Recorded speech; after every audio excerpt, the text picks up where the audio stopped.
after the show, be sure to head to lootcrate.com/Steve and Larson and enter promo code FRIENDO to get a discount off your new Loot Crate subscription. And do it by the 19th so you can get the Time Crate, featuring all exclusive items from Doctor Who and Back to the Future, buttheads. And when you sub using the promo code FRIENDO, we get a cut too. Hey friendo, Steve here. Welcome back to LISTSHOCK. So as a lot of you probably know, I'm a big fan of Batman. So I figured, why not count down the top 10 Batman graphic novels ever? So here you go, here's your top 10 Batman graphic novels. Number 10. Death in the Family. For some reason, DC writers could not make the second Robin, Jason Todd, likable. So they decided to put it to a fan vote and offered up a 1-900 number to let fans decide whether or not to kill a child. And the fans voted to kill a child. Like, what the fuck, DC?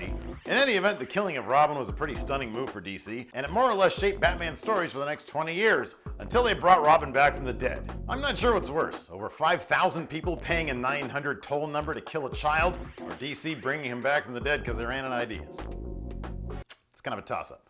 Number 9. Batman 66! This series shows it's nice to go back and reflect on a time when Batman was a bit more colorful. Enter Batman 66, an ongoing series set in the Adam West TV show Batman-verse. It takes the weird, corny, cheeky humor of the show and puts it right there on the page. It's a great break from the usual bleak feel of most of the Bat titles. I used to hate that show actually when I was a kid because I was all about the Tim Burton Batman, which is actually a really cool idea. How about a Batman series that expands on the Michael Keaton Batman? DC, call me. I know you're watching this show. Probably not. Number 8. Batman Year One. This is the definitive Batman origin story brought to you by 300's Frank Miller. In fact, a lot of superhero movies these days were inspired by Frank Miller works, from Wolverine to the Daredevil Netflix show to the new Zack Snyder version of the DCU. So just keep that in mind should you ever accidentally come across his movie version of The Spirit.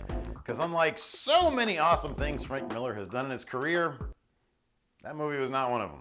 Number 7. Batman Year 100! The premise to this book is great. What if the Batman had existed from his debut in 1939 all the way till 2039 somehow? It's a riveting story only Pope can tell. I could actually go on and on about Paul Pope. I have a piece of his tattooed on my arm, which could get really awkward if he ever does something really fucked up, like if he kills someone or eats a baby or something. Because then I'll have that baby eating guy's drawing on my arm forever. Number 6. Batman Hush! When it was announced that the legendary Jim Lee was taking over the art duties on Batman back in 2002, comic fans lost their shit. But no one expected his run on Batman, along with writer Jeff Loeb, to become one of the most iconic in the Caped Crusaders history. It featured Batman running into all his big-name villains and allies, which was basically just an excuse for us to witness Jim Lee draw all the big names in the DCU. I could go and look at that dude's art till my eyes fall out, to be honest with you. Does that actually happen? If you do that too much with your eyes, if you look at something for too long, your eyes fall out? Is that something that happens? Number 5. Arkham Asylum! Back before the title of this book was best known as a video game series, it was the title of one of the best Batman tales ever. Writer Grant Morrison put Batman's loony bin of choice on the map with his complex, offbeat, some would say borderline surreal writing story. True story. Back when I was trying to make it in the comic book business, I did a comic convention where I was sat next to a prominent DC Comics writer. I overheard a fan ask him what he thought of Final Crisis, a DC event which Morrison had written, which I personally loved. The writer said, "It suffered because it was too Grant Morrison." At that point, I really wanted to punch that guy in the top of his head and say, "Fuck you, your stuff sucks!" But I didn't. I just kept it to myself because I didn't want to be arrested. Number 4. Batman Venom! No lie, this Batman story features Bruce Wayne taking steroids and going crazy. The steroid in question, Venom, eventually became the gimmick Bane used to help break Batman's back. But yeah, at one point, Batman was a fiend for performance-enhancing drugs. It was a really good story, might not belong on the best graphic novel list, but it's pretty hilarious because he did steroids. He was like the Barry Bonds of the DCU, I guess. Number 3. The Killing Joke! Alan Moore, one of comics' greatest writers ever, may not have had his hands on Batman that much, but when he did, he killed it. Or at least paralyzed it. This extremely controversial Joker origin story saw him act more vicious than he ever had before, shooting and paralyzing Barbara Gordon, aka Batgirl.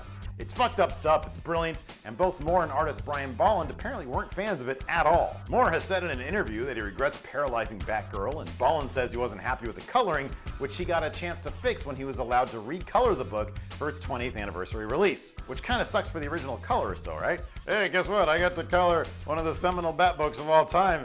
What? They redid it 20 years later? I'm not in it anymore? The fuck? Number 2! The Long Halloween! This year-long limited series introduced us to the serial killer Holiday, who killed their victims on, you guessed it, holidays. Every holiday of the year. It's set back in Batman's early years, back when it took him a whole damn year to catch a killer. It's a long time to catch somebody. I think he got better as time went on.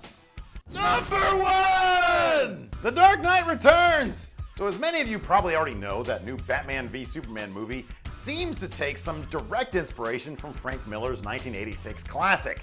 It's often cited as one of the best graphic novels of all time, alongside Watchmen and Mouse. Hopefully Batfleck and company won't leave a bad taste in our mouths. Kinda like what happened with The Watchmen, because now when I think of The Watchmen, I can't help but remember Billy Crudup's weird CG blue dad dick. It's not how I want to remember The Watchmen, man. It's such a great book.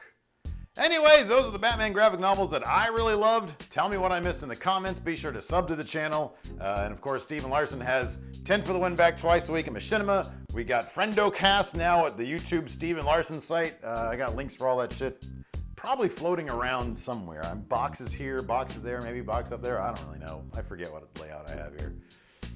Get too much shit going on.